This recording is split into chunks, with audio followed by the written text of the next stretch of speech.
A note on Cut Snake. This is not a mega production. This is not the Hollywood blockbuster. It's the opposite. HBO has this interesting initiative, in a way forced on it by the invisible hand, as Adams put it, of the market.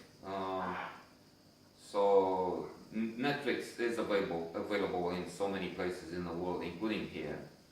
And with the arrival of the competitor, HBO has decided to diversify and increase its offer. So we have now 3 channels, HBO, and 2 Cinemax. I mean, it's still HBO, but it's called Cinemax 1 and 2.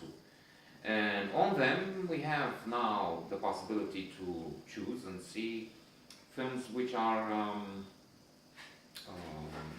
independent, and few people see them, looks like, few criticize. What was it?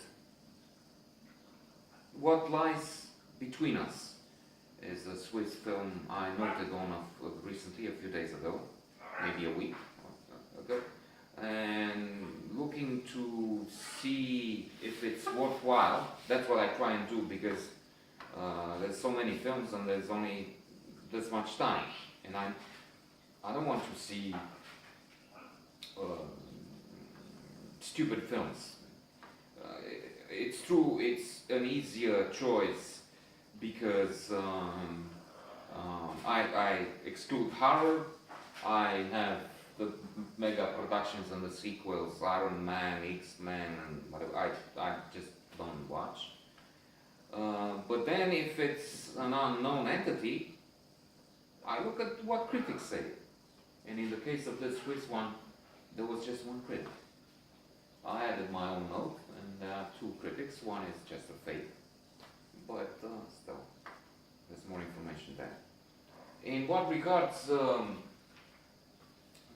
Cut Snake, it is interesting. In some ways, a familiar story. We have this former convict, Pommy, who comes to see his old friend, and he's trying to press the younger man to get involved again in illegal activities. He does rob a place, a club, where he felt awkward.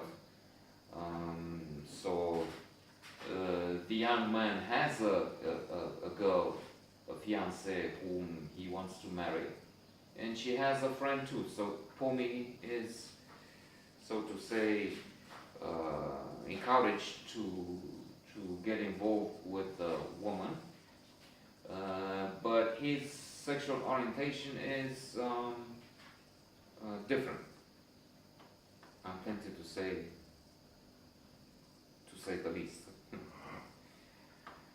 because this is a man who has quite a number of issues. And that's an euphemism we generally like to use in this new politically correct world, in which we don't say problems, we can't say handicap, and it makes sense. We say he has issues, he's horizontally challenged for his fat sometimes, and ergo there's tendency to say issues when this man is really violent, cruel, fucked up, gay, but with a disturbed homosexuality that is not, he's not just into men. He seems to be obsessed with this young friend of his who had been in jail and came to find help, and indeed the story is made more complex because the young man who is now seeking for redemption tries to be bad, but to be good, not bad anymore and rehabilitate himself and build himself a new home, uh, be and stay with his fiancée, the woman, and he's now all right. Initially, he's the one who went in jail because he was beaten, molested, terrorized by other inmates. He found refuge with this Pomi. But he made the first moves and he got involved into this emotional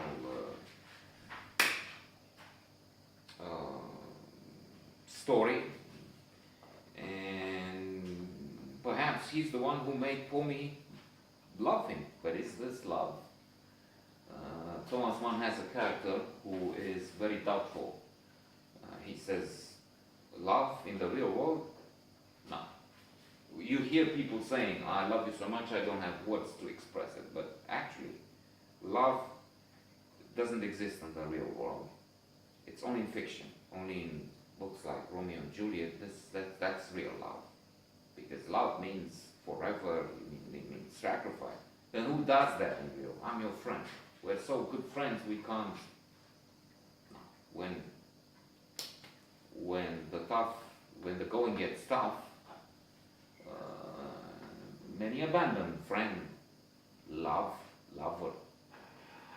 And in the case of this Pomi, he is violent, he is more than possessive, he is tyrannical. He wants instead of wishing for the good, the redemption of his object of love, that's exactly the point. He treats him like an object. He wants to possess him, so to say, only physically.